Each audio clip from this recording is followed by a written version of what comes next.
क्या हुआ? जब केदारनाथ धाम के पास मौजूद एक गुफा में मिले महाभारत के वो दिव्य अस्त्र जिनसे लड़ा गया था विनाशक युद्ध, जिसे देखकर हर किसी की रूह कांप गई। केदारनाथ, जहां भक्त भगवान शिव के दर्शन को आते हैं, वहीं कुछ खोजकर्ता और पुरातत्वविद हिमालय की उन्हीं घाटियों में छुपे उन रहस्यों को ढूंढने जाते हैं जो आज भी समय के परे जीवित हैं। बहुत कम लोगों को पता है कि केदारनाथ और त्रियुगी नारायण के बीच की पर्वतीय श्रृंखला में ऐसी कई गुफाएं मौजूद हैं जिन तक आज भी आम आदमी नहीं पहुंच सकता। इन गुफाओं के बारे में शास्त्रों और पुराणों में वर्णन है कि यहां महाभारत काल के दिव्य अस्त्र छुपाए गए थे, विशेष रूप से वे अस्त्र जिन्हें आम मनुष्यों से दूर रखना आवश्यक था। कुछ दशक पहले भारत सरकार और डीआरडीओ ने मिलकर एक उच्च गोपनीय सर्वेक्षण किया था, जिसमें केदारनाथ के आसपास के कुछ क्षेत्रों को भूचुंबकीय स्कैन से देखा गया। यह रिपोर्ट सार्वजनिक नहीं हुई, पर ऐसी अफवाहें फैलीं कि कुछ स्थानों पर बेहद असामान्य ऊर्जा स्रोत मिले जो किसी सामान्य धातु से नहीं जुड़े थे। यहां तक कि कुछ वैज्ञानिकों ने यह दावा भी किया कि इन गुफाओं में रेडियोधर्मी तत्वों की मौजूदगी मिली जो प्राकृतिक नहीं हो सकती। 2017 में नेपाल के एक साधु जो दशकों से हिमालय में तपस्या कर रहे थे, उन्होंने यह दावा किया था कि उन्होंने अश्वशक्ति और पाशुपतास्त्र जैसे अस्त्रों की ऊर्जा को महसूस किया है। उन्होंने बताया कि ये अस्त्र अभी भी हिमालय की किसी गुप्त गुफा में संरक्षित हैं और इनकी रक्षा स्वयं शिव के आदेश पर कुछ दिव्य आत्माएं करती हैं। गंगोत्री से लेकर केदारनाथ और बद्रीनाथ के बीच कई ऐसे इलाके हैं जहां लोगों ने असामान्य रोशनी, रहस्यमयी ध्वनियाओं और गुफाओं से निकलती ऊर्जा तरंगों को अनुभव किया है। स्थानीय लोग इन स्थानों को देवताओं का सुरक्षित क्षेत्र मानते हैं और यहां बिना अनुमति के प्रवेश करना निषिद्ध है।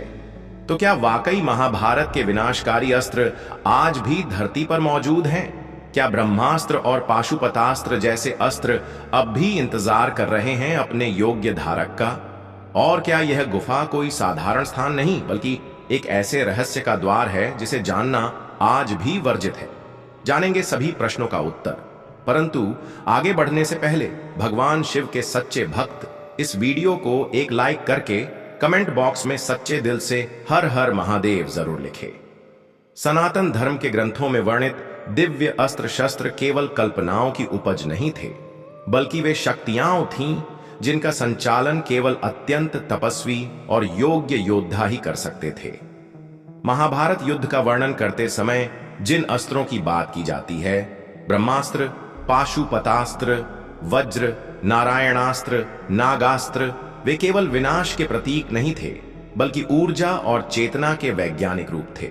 अब सोचिए, अगर ये अस्त्र केवल कथा होते तो हजारों सालों तक उनकी चर्चा वेदों, उपनिषदों और पुराणों में जीवित कैसे रहती? हिमालय, जिसे तप का क्षेत्र माना गया है, उसी की गहराइयों में गुप्त रखे गए उन दिव्य शस्त्रों की चर्चा आज भी कुछ साधुओं की जुबान से सुनने को मिलती है। 1979 में भारत तिब्बत सीमा पुलिस द्वारा किए गए एक गुप्त सर्वेक्षण में उत्तराखंड के त्रियुगी नारायण और सोनप्रयाग के बीच स्थित एक दुर्गम क्षेत्र में ऐसी गुफाएं चिन्हित की गईं जिनमें सामान्य मानवीय उपस्थिति असंभव थी। इन गुफाओं के भीतर ऐसी धातुएं मिली जिनकी संरचना अब तक झांत किसी भी मानव निर्मित अस्त्र से मेल नहीं खाती। एक साधु जिन्हें लोग भैरवनाथ बाबा के नाम से जानते हैं, उन्होंने एक बार बताया कि उन्होंने 12 वर्ष की कठिन साधना के बाद एक ऐसे द्वार के दर्शन किए जो सामान्य पत्थर की दीवार नहीं, बल्कि किसी अन्य आयाम का प्रवेश द्वार प्रतीत होता था। उनके अनुसार उस गुफा में पहुंचते ही शरीर का तापमान तेजी से गिरने लगता है, कानों में अजीब सी गूंजती हुई ध्वनि सुनाई देती है और पूरे शरीर में झंझनाहट दौड़ जाती है। एक और चौंकाने वाली घटना 1997 की है, जब एक जापानी पर्वतारोही दल जो कैलाश पर्वत के रहस्य खोजने आया था, उसने गुप्त रूप से केदारनाथ के दक्षिण पूर्वी क्षेत्र में स्थित एक गुफा में प्रवेश किया। उस गुफा में उन्होंने कुछ चमकदार शिलाएं, रहस्यमयी चिन्ह और दीवारों पर उकेरी गई आकृतियां देखीं, जिनमें से एक में एक योद्धा को हाथ में ऊर्जा से बने धनुष और तीर के साथ दर्शाया गया था। यह चित्रण हूबहू उस ब्रह्मास्त्र की तरह था जैसा महाभारत में वर्णित है। भारतीय अंतरिक्ष अनुसंधान संगठन ISRO के कुछ वैज्ञानिकों ने भी उपग्रह इमेजरी से यह संकेत पाया कि बद्रीनाथ और केदारनाथ के बीच के क्षेत्र में कोई बड़ा भूगुहा नेटवर्क मौजूद है। लेकिन जब इस पर अधिक कार्य करने की योजना बनाई गई तो मौसम की बाधाओं और कुछ अज्ञात घटनाओं के चलते उसे रोक दिया गया। स्थानीय पंडितों और पुरोहितों का मानना है कि जब महाभारत का युद्ध समाप्त हुआ तब भगवान श्री कृष्ण और भगवान शिव की अनुमति से पांडवों ने उन सभी दिव्य अस्त्रों को हिमालय की गुफाओं में समाधिस्थ कर दिया था। पाशुपतास्त्र जैसे अस्त्रों को उपयोग करने के लिए केवल मंत्र ही नहीं बल्कि आत्मिक चेतना का विशिष्ट स्तर चाहिए होता है। इसीलिए उन अस्त्रों को साधारण मनुष्यों से दूर रखा गया। 2012 में एक दिलचस्प घटना घटी जब एक युवा योगी ने बताया कि उसने ध्यानावस्था में एक ऐसे स्थान का दर्शन किया जहां तेजस्वी रोशनी में कुछ मंत्रोच्चारण गूंज रहे थे और बीच में एक शिला पर रखे थे 3 दिव्य अस्त्र, जिनमें से एक से लगातार गर्मी निकल रही थी, एक से बर्फ सी ठंडक और तीसरे से कंपन। बाद में जब उस योगी को वहां ले जाने की कोशिश की गई तो रास्ता ही अदृश्य हो गया। ऐसे कई संकेत मिले हैं कि ये अस्त्र किसी भौतिक रूप में न होकर एक ऊर्जा संरचना में बदले जा चुके हैं, जिन्हें केवल विशिष्ट तरंगों या मंत्रों से ही सक्रिय किया जा सकता है। और यही कारण है कि इन गुफाओं की रक्षा आज भी कोई साधारण संरचना नहीं कर रही, बल्कि दिव्य चेतनाएं स्वयं भगवान शिव के आदेश से इन रहस्यों की रक्षा कर रही हैं।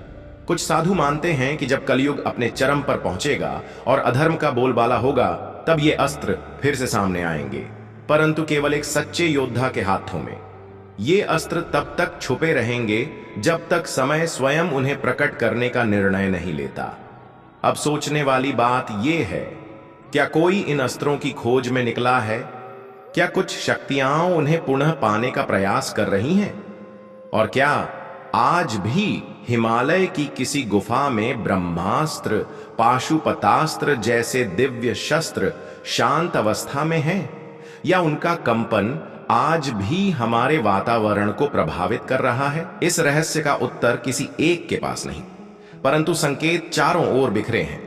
और जो लोग इन संकेतों को समझते हैं वे जानते हैं ये कोई पुरानी कथा नहीं बल्कि भविष्य की गूंज है। केदारनाथ धाम के ऊंचे शिखरों और गगनचुंबी चट्टानों के बीच वो रहस्य आज भी छिपा है, जिसे समझने की कोशिश करते हुए न जाने कितने साधक अपने जीवन को त्याग चुके हैं। परंतु समय समय पर ऐसी घटनाएं सामने आती हैं जो ये संकेत देती हैं कि महाभारत काल के वे दिव्य अस्त्र आज भी कहीं न कहीं अपनी शक्ति के साथ अस्तित्व में हैं।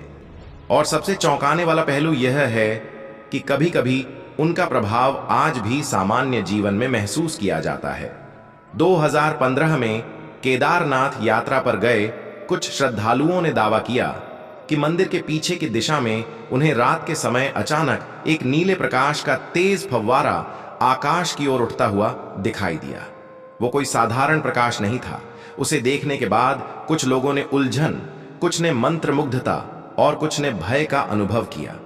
स्थानीय साधुओं ने इसे दिव्य ऊर्जा के जागरण की निशानी बताया। एक और घटना 2021 की गर्मियों में घटी, जब एक साधु बाबा जो वर्षों से मंदिर के पीछे स्थित दुर्गम क्षेत्रों में साधना कर रहे थे, अचानक से एक दिन बदले हुए स्वर में बोले, अब वो समय आ रहा है जब दिव्य अस्त्रों की छाया फिर से पृथ्वी पर पड़ेगी। मानवता की परीक्षा फिर शुरू होने वाली है। उनका शरीर अस्वस्थ था, लेकिन उनकी आंखों में वह तेज था जिसे देखकर वहां मौजूद हर व्यक्ति का रोम रोम सिहर गया। कुछ पुरोहित बताते हैं कि हर बार जब केदारनाथ मंदिर में विशेष रुद्राभिषेक होता है तो मंदिर के एक खास कोने से एक कंपन सी महसूस होती है, मानो जमीन के भीतर से कोई ऊर्जा बाहर आने को तैयार हो। कई बार मंदिर में पूजा करते समय धूप या अग्नि की लौ एकदम से लहराने लगती है, जैसे कोई अदृश्य शक्ति उसके चारों ओर घूम रही हो। 2018 में एक युवा साधक जो पहले एक वैज्ञानिक था और अब पूरी तरह तपस्या में लीन है, उसने कहा कि ब्रह्मास्त्र जैसे अस्त्र ऊर्जा के बीज होते हैं, जिन्हें जागृत करने के लिए केवल मंत्र ही नहीं बल्कि आत्मा का विशुद्ध होना भी अनिवार्य है। और अगर कोई उन्हें अनधिकृत रूप से छूने की कोशिश करे तो या तो वह स्वयं भस्म हो जाए या उसका मानसिक संतुलन टूट जाए।